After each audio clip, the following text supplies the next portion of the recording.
नमो अरहंताणं नमो अरहंताणं नमो अरहंताणं। साधना के सूत्र का प्रश्न आता है।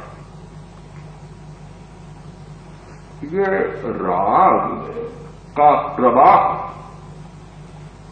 जो काम की दिशा में जाता है उसका सबसे बड़ा कारण है तनाव। व्यक्ति में जितना तनाव होता है उतना काम प्रबल होता है। जितना तनाव उतना राग। तनाव होना, काम की उत्तेजना होना, यह कृष्ण लेस्या का परिणाम है। अजि इंद्रियो, कृष्ण लेस्या वाला व्यक्ति अजितेंद्रिय होता है। यह कृष्ण लेस्या का भाव है और काला आभा मंडल बनता है कृष्ण लेस्या का विचार। तो कृष्ण लेस्या का परिणाम जितना होगा तनाव उतना ज्यादा होगा। तनाव के कारण व्यक्ति बहुत सारी बुरी आदतों में जाता है, व्यसनों में जाता है। जब तनाव से बहुत भर जाता है तो तनाव को निकालने की जरूरत पड़ती है। मैंने पढ़ा कुछ प्रयोगों की चर्चा ये थी। एक महिला के तनाव था और आश्रम में प्रयोग किया गया, छेड़छाड़ की गई, बलात्कार किया गया और फिर कुछ समय के बाद उस महिला ने कहा इतनी हल्की हो गई, बिल्कुल हल्की हो गई। प्रयोग पढ़ा, मुझे बड़ी हंसी आई। हल्की होगी। एक तनाव था, एक बिजली बाहर निकलना चाहती थी, विद्युत बाहर निकलना चाहती थी और वह निकल गई। एक बार बिल्कुल तनाव समाप्त सा लगेगा, हल्कापन लगेगा, किंतु वह तनाव फिर कितना भर जाएगा इस बात की भी हम चिंता करें। इस बात को न भूलें कि तनाव मिटाने का यह कोई रास्ता नहीं है, यह कोई समाधान नहीं है। यह बहुत ही तात्कालिक और क्षणिक उपाय है कि एक बार बाहर जो विद्युत निकलना चाहती थी उसे निकाल दिया और बिल्कुल ऐसा लगा आपके लोटे में पानी है, पानी गिरा दिया, आपको लगेगा कि बहुत हल्का हो गया। आप जा रहे हैं और 5 किलो पानी है और थक जाते हैं, सोचते हैं अभी भार है, सारा का सारा पानी नीचे डाल दिया, आपको अनुभव होगा कि हल्का हो गया। तो भार डालेंगे तो हल्का होगा ही, आदमी हल्का होगा, आप हल्के होंगे। किंतु थोड़े आगे जाएंगे जंगल में, जब प्यास सताएगी तब पता चलेगा कि हल्का होने का क्या अर्थ होता है। हम परिणाम को न भूलें, ये न भूलें कि आगे प्यास लग सकती है। यात्रा शुरू की है, पानी लिया है तो पानी का भार है, वह बेकार नहीं है। वह इसलिए है कि जब भी जंगल में प्यास लगेगी पानी पी लूंगा, प्यास बुझ जाएगी। आप प्यास की बात को भुला देते हैं और हल्का होने के लिए पानी को नीचे डाल देते हैं। बहुत विचित्र बात लगती है, बहुत विचित्र बात है। तो तनाव को मिटाने के लिए मैं मानता हूं कोई आदमी शराब पीता है वह मूर्खतापूर्ण नहीं पीता।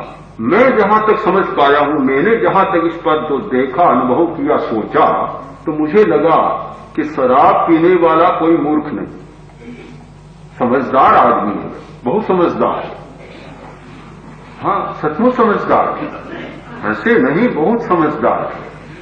क्योंकि जब वह तनाव से इतना भर जाता है और जब आदमी तनाव से भर जाता है तो सब बातों को भुलाना चाहता है और भुलाए बिना उसे बड़ी बेचैनी होती है, बड़ी अशांति होती है।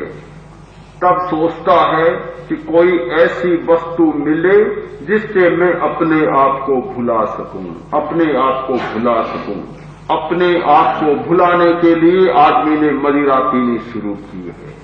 अपने आप को भुलाने के लिए आदमी ने तंबाकू पीनी शुरू की है। अपने आप को भुलाने के लिए आदमी ने गांजा और चरस पीना शुरू किया। सब अपने आप को भुलाने के लिए और अपने तनाव को खाली करने के लिए शुरू किया है। मूर्खता से ऐसे ही नहीं कर लिया, बिल्कुल नहीं किया, सोच समझकर यह सारा किया है। चाहे काम का प्रयोग, चाहे इन मादक वस्तुओं का प्रयोग, LSD का प्रयोग, चाहे कोई भी प्रयोग है, वह सारा का सारा तनाव को मिटाने के लिए, भय का तनाव, चिंता का तनाव, परिस्थितियों का तनाव, आसपास के वातावरण का तनाव, इन सारे तनावों को एक साथ बुला दें, बिल्कुल ऐसी दुनिया में चले जाएं कि जहां कुछ भी याद न रहे, सारा कूड़ा कचरा दूर हो जाए और व्यक्ति बिल्कुल सब भूल जाए। तो ये शुरू किया। अब ये तनाव को मिटाने का उपाय तो है। मैं मानता हूं कि मदिरा पीना कोई बुरी बात नहीं, बुरी बात नहीं है, एक तनाव को मिटाने का उपाय है। किंतु मदिरा पीना इसलिए बुरी बात बन जाती है कि एक बार जिसने मदिरा पी और फिर वह स्नायु जब मदिरा के व्यसन को पकड़ लेते हैं, उस आदत को पकड़ लेते हैं, तब फिर मदिरा स्नायु पीने लग जाती है। फिर आदमी मदिरा नहीं पीता, स्नायु मदिरा पीने लग जाते, तब बुरी बात बन जाती। तो अध्यात्म ने एक सबसे बड़ी खोज की उदात्तीकरण की खोज की, और वह यह खोज की कि आदमी को नशा भी मिले, मादकता मिले, अपने आप को भूलने का रास्ता मिले, उसका तनाव समाप्त हो जाए और दोष भी साथ में न आए। आप कौन से मार्ग को पसंद करेंगे? कौन से मार्ग को? दो मार्ग हैं। एक आगमों की कहानी है, बहुत सुंदर घटना है कि गांव में रोग हो गया तो मिटाने के लिए उपाय सोचा गया। तो बहुत सारे मांत्रिक लोग आए, उन्होंने कहा कि मेरे पास भूत है और वह सारे रोग को मिटा देगा, नगर के रोग को मिटा देगा। किंतु बहुत भद्दा है, अगर किसी ने मखौल कर दी, हंसी कर दी तो सबको खत्म कर दिया। दूसरे ने कहा कि मेरे पास भूत है, भद्दा है, किंतु फिर भी इतना शांत है कि रोग मिटा देगा, कुछ भी चाहे करो, वह किसी को नहीं सताएगा। तो राजा ने कहा पहले को भी तुम चले जाओ, खतरनाक हो, इधर रोग मिटेगा, बच्चा हो सकता है, कोई हंसी कर सकता है, कोई थूक सकता है, कोई कह सकता है छी छी कैसा रूप बना, और वह सबको खत्म देता है। एक है ध्यान का मार्ग जो तनाव को मिटाता है और तनाव से फिर नहीं भरता।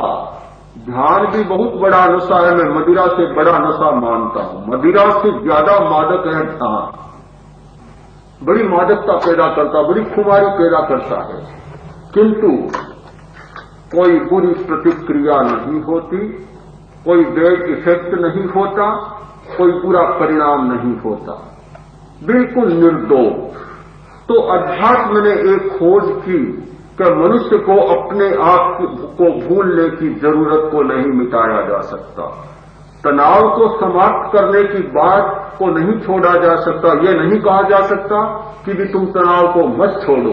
तो तनाव को मिटाने के लिए मार्ग सुझाया ध्यान का। सबसे पहला ध्यान का जो कायिक ध्यान यानी शिथिलीकरण, तनाव से भरते हो तो कायोत्सर्ग करो, शिथिलीकरण करो, शिथिलीकरण। दूसरा मौन करो, तुम बोलते हो इसलिए तनाव से भरते हो तो मौन का भी अभ्यास करो। तुम बहुत विचारते हो इसलिए तनाव से भरते हो तो निर्विचार, मनोगुप्ति, काय गुप्ति, वाक गुप्ति, मनोगुप्ति, निर्विचार होने का अभ्यास करो, निर्विचारता को भी सीखो। चौथा, विद्युत का, आंतरिक विद्युत का अनुभव। सबसे बड़ा महत्वपूर्ण उपाय है। यानी तेजोलेस्या का परिणाम, तेजोलेस्या का भाव, आंतरिक विद्युत के स्पंदनों का अनुभव। हम पदार्थ के स्पंदनों का, हम व्यक्तियों के स्पंदनों का, विद्युत स्पंदनों का अनुभव करते हैं तो तनाव की दिशा में जाते हैं। जब व्यक्ति अपनी आंतरिक विद्युत के स्पंदनों का अनुभव करना शुरू कर देता है और वे सुखद स्पंदन जब जागते हैं, जब प्रकट होते हैं, तो उसकी एक बड़ी भ्रांति टूटती है कि आज तक मैंने समझा था कि पदार्थ या दूसरे व्यक्ति की विद्युत का योग मिलने पर ही सुख का अनुभव होता है, किंतु आज ऐसा लगता है कि आंतरिक विद्युत का प्रकाश होने पर, उन स्पंदनों के जागने पर ऐसे अलौकिक सुख का अनुभव हो रहा है जो आज तक नहीं हुआ था। एक बिल्कुल नई दिशा उद्घाटित होती है। जब तक व्यक्ति में तेजोलेस्या के स्पंदन नहीं जागते, तब तक नई दिशा का उद्घाटन नहीं होता। जब तक व्यक्ति लाल रंग के स्पंदनों में नहीं जाता, अरुण वर्ण के स्पंदनों में नहीं जाता, तब तक नई दिशा का उद्घाटन नहीं होता। यह लाल रंग व्यक्ति को आध्यात्मिक बनाता है, ये अरुण वर्ण व्यक्ति को आध्यात्मिक बनाता है। ये तेजोलेस्या एक नया दरवाजा हमारे लिए खोलती है और जो इस दिशा में प्रवेश कर जाता है उसकी सारी राग की धारा वह प्रणालिका बदल जाती है, मार्गांतरित हो जाती है और एक नए सत्य का अनुभव होता है। तो मार्गांतरीकरण का सूत्र है ध्यान, शिथिलीकरण, मौन, निर्विचारता और आंतरिक विद्युत के स्पंदनों का अनुभव।